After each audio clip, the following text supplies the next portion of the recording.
Okay, so I'm gonna talk more about the big mirror or law of attraction, which is this universe, which is the big mirror.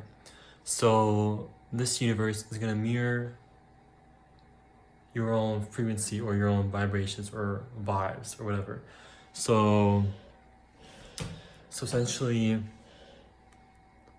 um, as because this world or this universe is a huge mirror. Essentially, criminals that are conscious of this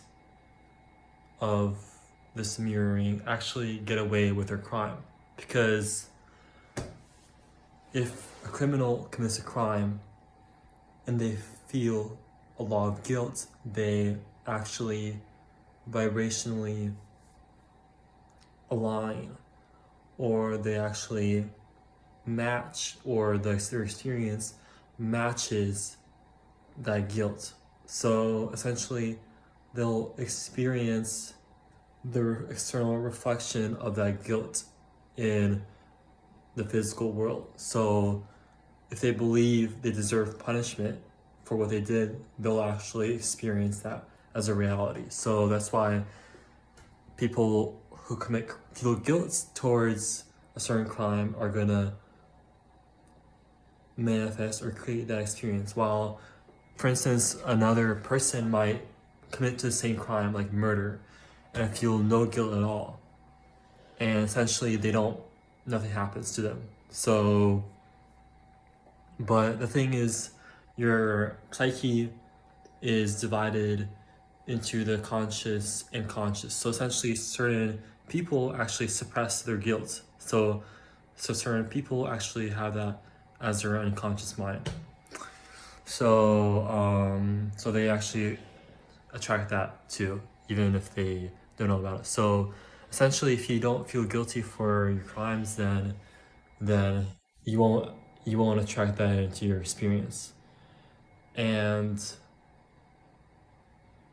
and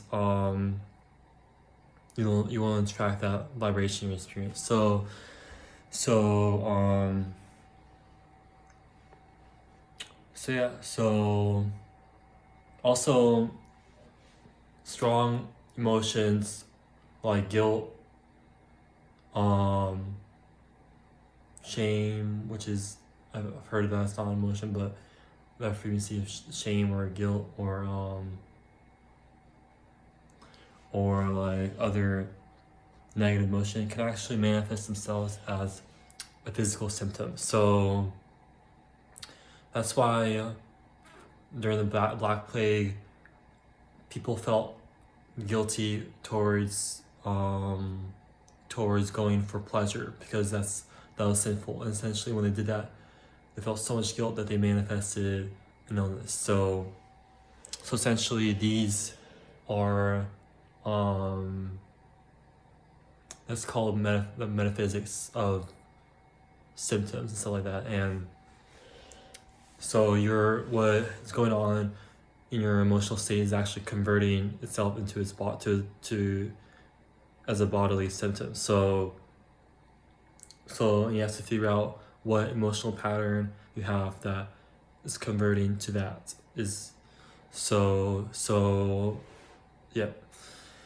And a pattern could be conscious or unconscious. So like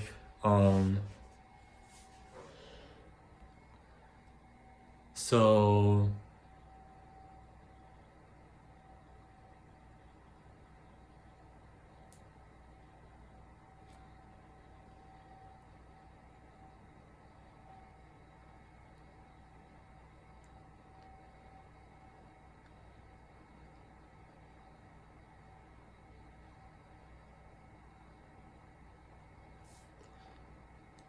oh yeah. So that's why, for instance, a CEO might actually get away with doing whatever they want with other people, because they actually feel like they're the ones that are the victims. So even if they've killed like millions and millions of people or whatever, or if they've done something wrong. So yep.